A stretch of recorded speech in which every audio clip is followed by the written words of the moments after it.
Assalamualaikum warahmatullahi wabarakatuh. Kawan-kawan, beberapa hari ini kita dihebohkan oleh satu mesin AI yang sebenarnya tidak baru juga ya. Tapi ya memang hebohnya beberapa hari ini, yaitu DeepSeek ya. Karena diklaim dia setara dengan ChatGPT ya. Tetapi dia dikembangkan dengan harga yang murah ya. Karena pengembangannya murah, maka dia dideliver ke kita juga dengan mungkin murah ya, karena saya sendiri belum ada informasi yang berbayar ya, yang berbayar, versi berbayarnya.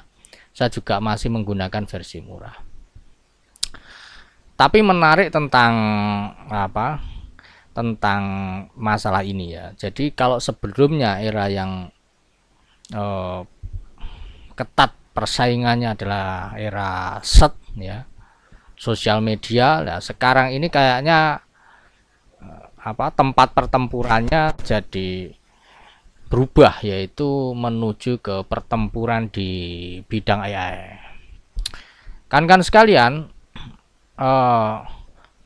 memang AI DeepSeek ini agak menarik ya, karena dia mengklaim dibuat dengan harga ya sekitar 5 juta US dollar ya. Nah, sedangkan kompetitornya itu besar sekali. Nanti kita lihat perbandingannya. Dan kabarnya ya, DeepSeek ini juga efisien karena pada saat ini Cina mendapat embargo atau apa ya.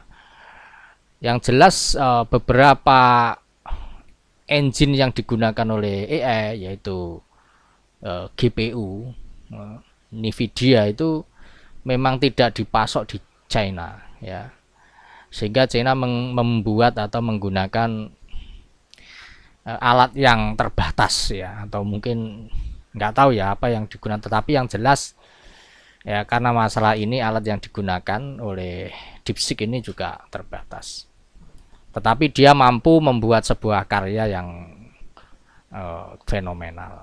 Kan sekalian, kita mencoba melihat perbandingannya ya. Nah, ini saya tanya ke ChatGPT tentang perbandingan investasi antara OpenAI, DeepSeek, dan Meta AI. Meta AI ini digunakan di WhatsApp ya, WhatsApp kamu itu menggunakan Meta AI.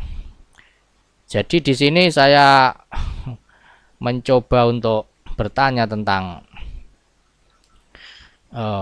perbandingan investasi mereka, yaitu ternyata OpenAI ini 13 miliar USD. Kalau kita rupiahkan menjadi seperti ini, karena kita memang lebih mudah membuat perbandingan dalam rupiah biar kita bisa membayangkan ya. Jadi di OpenAI ini investasinya 201 triliun. Kemudian Meta AI 1007 triliun. Dan DeepSeek cuma 77 miliar. Saya kurang tahu ini benar atau tidak, atau mungkin tidak yang terbaru, tetapi ya setidaknya kita bisa membayangkan lah ya, bahwa DeepSeek ini ya sangat murah dibanding dengan investasi AI yang lain. Kan sekalian, dan kita melihat juga bahwa saat peluncurannya ya, OpenAI ini didirikan 11 Desember 2015, kemudian katakanlah ini 2016, Meta AI ya mungkin hampir semasa ya antara OpenAI dan Meta AI. Tetapi DeepSeek ini baru diluncurkan ya sekitar 2 tahun ini ya, 2023 mungkin ya, sekitar 2 tahun. Jadi sangat jauh. Tetapi mengapa DeepSeek lebih efisien dan lebih murah. Ya, ini pertanyaan yang sangat mendasar. Oke kawan-kawan, kalau kita ingin membaca ini, sebenarnya kita harus membaca apa namanya, perusahaan-perusahaan di Cina, gitu. Mau tidak mau, karena kita melihat di akhir-akhir ini Cina meluncurkan beberapa produk yang kompetitif, ya. Ya, sebenarnya saya pertama menduga bahwa ya karena Cina ini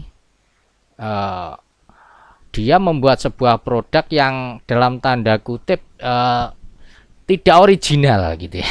Tidak original, artinya ide-ide itu telah dibuat oleh Eropa, Jepang dan seterusnya, sedangkan Cina ini hanya bukan ya meniru dan melakukan inovasi atau ATM.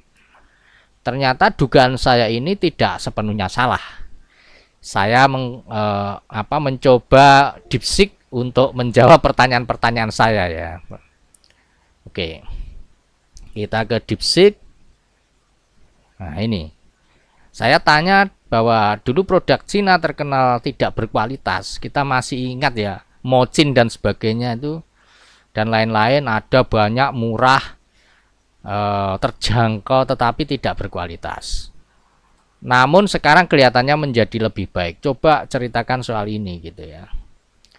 Jadi memang benar ya, DeepSeek juga membenarkan bahwa produk Cina ini sering dikaitkan dengan kualitas yang rendah ya. Tetapi dalam tahun terakhir ini terjadi mereka sadar diri karena produk yang rendah ini akan menggerus produk-produk mereka pada endingnya, sehingga kemudian mereka seperti menyadari dan mulai meningkatkan kualitas. Walaupun ini tidak mudah karena menghilangkan brand di awal-awalnya ini tidak mudah, tetapi saya melihat juga akhir-akhir ini orang mulai percaya ya karena kualitasnya menjadi lebih baik. Nah ini dikatakan ya karena di sini ada faktor ya yang berkontribusi tentang terhadap kenaikan kualitas produk Cina ini. Jadi yang pertama ada peningkatan standar produksi ya. Jadi memang ada andil pemerintah yang cukup ya untuk masalah ini, investasi besar-besaran di dalam infrastruktur dan sebagainya ya, dan mulai banyak yang menerapkan standar ISO. Kalau yang dulu itu ya yang penting seperti ini ditirukan jalan gitu ya, tidak terlalu berpikir tentang kualitas, mereka hanya berpikir tentang harga. Ketika orang mulai kapok menggunakan, baru kemudian mereka sekarang ini melakukan inovasi. Yang kedua, inovasi dan teknologi. Oke ya, Cina sekarang memang menjadi negara yang di situ menjadi pusat inovasi ya. Jadi perusahaan Huawei ya, Xiaomi dan lain-lain ternyata juga bukan produk ecek-ecek gitu ya. Kemudian persaingan global ya, sehingga ya memang menuntut ya mau laku apa enggak. Kalau hanya murah tapi tidak awet ya buat apa gitu ya. Kemudian perubahan persepsi konsumen yang memang menginginkan produk dengan reputasi yang harus lebih baik. Kemudian mereka juga mulai membranding sebuah produk mereka. Kalau mereka dulu tidak ada brandingnya, orang jual pokoknya jual produk, nanti kadang-kadang ya misalnya kita di Indonesia ini orang Indonesia yang impor itu yang membuat brandnya gitu ya. Kemudian yang keenam, memang dukungan pemerintah ini luar biasa ya di China ini ya. Jadi kita sebenarnya iri juga ya kalau di negara apa gitu ya, itu mau berusaha itu bukan malah didukung, tapi sudah dibuat peraturan yang susah-susah, selain kemudian ya kita tahu sendiri lah ya ada pungli dan lain-lain ya yang ya seperti itu ya.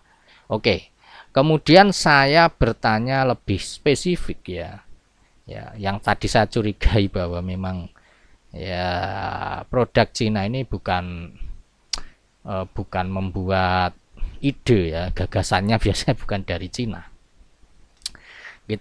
Coba kita sedikit validasi ya. Di sini dikatakan, saya tanya mengapa produk Cina lebih murah dibanding produk Jepang dan Eropa maupun Amerika ya. Yang pertama memang biaya tenaga kerja lebih rendah ya, kita tahulah ya, di Cina biaya tenaga kerja lebih rendah ya. Dan di Cina ini memang orang populasinya banyak sekali ya, populasinya banyak ya, walaupun mungkin sekarang ya lebih inilah ya, lebih manusiawi, tetapi masih lebih rendah dibanding dengan tenaga kerja di Amerika dan Eropa. Kemudian skala produksi yang besar, oke ya, kita memang mengakui hal ini ya. Kalau kita melihat produk-produk di marketplace gitu ya, kita melihat kenapa kok harganya murah, itu memang ya mereka membuat sesuatu itu dalam skala yang besar. Kemudian infrastruktur manufaktur ya terintegrasi, ini yang paling penting ya. Bisa murah itu kalau mereka bisa melakukan jaringan supply chain yang efisien ya, terintegrasi ya, sehingga ketika menjadi sebuah barang menjadi lebih murah ya. Tempat-tempat belinya itu sudah terintegrasi, bahan-bahan dasar dan sebagainya itu sudah terintegrasi ya. Jadi membuat produk di Cina itu membuat harga menjadi lebih murah gitu ya. Kemudian dukungan pemerintah ya. Nah, ini yang paling ya, overhead lebih rendah ya, ini juga peran pemerintah ya. Nah, ini maksud saya ini nah ini yang paling menarik bagi saya ini ya. Jadi memang yang paling penting menurut saya ini kurangnya biaya penelitian dan pengembangan awal. Jadi Cina ini saya melihat tidak pernah menghasilkan sebuah sebuah ide produk itu, saya tidak pernah gitu ya. Saya tidak pernah melihat. Jadi Cina ini berangkat dari produk yang sudah jadi ya, mungkin di utak-utik oh begini gitu. Terus mereka itu melakukan inovasi ya. Jadi kata kuncinya di Cina ini ya inovasi, sehingga biaya R&D-nya ini ya rendah. Katakanlah mobil listrik ya, mobil listrik yang pertama kali mempopulerkan kan Elon Musk ya, di Tesla itu. Tetapi kemudian ketika Cina bermain di situ ya, Tesla itu terlalu mahal. Misalnya di Indonesia ya ndak banyak yang mampu membeli gitu ya, 1-2 orang. Tetapi begitu Cina bermain menjadi murah gitu. Tapi Cina bermain ketika sudah ada ide dari Tesla misalnya kan gitu. Dan saat ini Cina juga punya Google sendiri misalnya ya, Baidu atau apa ya, itu punya YouTube sendiri, dan semuanya punya sendiri, termasuk termasuk WhatsApp mereka itu juga ada sendiri ya. Jadi mereka meniru gitu ya, dan beberapa yang ditiru itu bisa mendunia, salah satunya ya DeepSeek ini gitu. Kalau kita melihat tampilan di DeepSeek seperti ini ya kalau yang awal itu seperti ini kan ChatGPT ya. Di sini ada menu-menu seperti ini gitu kan, kemudian di tengahnya seperti ini, di sini untuk chatting ya. Mereka membuatnya juga sama antara sidebar kiri dengan sidebar kanan ini ya sama gitu ya. Mereka membuat itu ya, artinya biaya untuk melakukan riset ini kan interface ya, setidaknya kita yang paling bisa kita lihat interface ya sama gitu ya. Termasuk apa dan bagaimana itu kan mereka tidak harus membuat ide dari awal. Yang paling mahal itu kan memang ide dari awal itu. Dan nampaknya di Cina hal seperti ini biasa gitu. Jadi kalau orang lama mengatakan ATM, amati, tiru, dan modifikasi. Sekarang bagaimana dengan kita gitu ya? Bagaimana dengan kita, apakah kita mampu untuk seperti China ya, seperti China ya, mudah-mudahan gitu ya. Tapi kalau saya melihat bahwa ya apapun ketika kita melakukan inovasi itu tetap ada kaitannya dengan pemerintah ya. Jadi Cina ini kelihatannya sekarang memang didorong ya habis-habisan, dan pungli dan semacamnya itu memang digasak habis gitu. Oke, kalau di kita ini ada orang membuat pagar di di samudra, di laut saja kita nggak tahu, menterinya nggak pada tahu, dan untuk menindaknya juga bingung ya, presidennya juga diam aja juga tahu lah ya, ya kayak gitu ya. Tapi sekarang nggak diam ya, nggak diam ya. Jadi di sini disimpulkan bahwa harga produk Cina lebih murah dari hasil kombinasi dari faktor-faktor seperti biaya tenaga kerja rendah, skala besar, dukungan pemerintah, efisien supply chain, dan lain-lain. Ya, itu yang membuat dia menjadi lebih murah. Ya, nah, ini dibandingkan bahwa kalau di Jepang, produk Jepang dikenal dengan kualitas tinggi dan presisi. Tapi biaya tenaga kerja dan standar produksi yang ketat membuatnya harga lebih mahal. Kalau di Eropa, biaya tenaga kerja tinggi, regulasi ketat, nggak sembarangan buat produk ya. Dan fokus pada kualitas premium membuat produk Eropa lebih mahal. Ini makanya kalau di produk Eropa ini orang biasa nggak mampu beli. Di Amerika juga begitu ya, biaya produksi lebih tinggi karena upah mahal dan standar lingkungan serta keselamatan yang ketat. Gitu. Demikian, terima kasih rasan-rasan kita hari ini, mudah-mudahan bermanfaat. Assalamualaikum warahmatullahi wabarakatuh.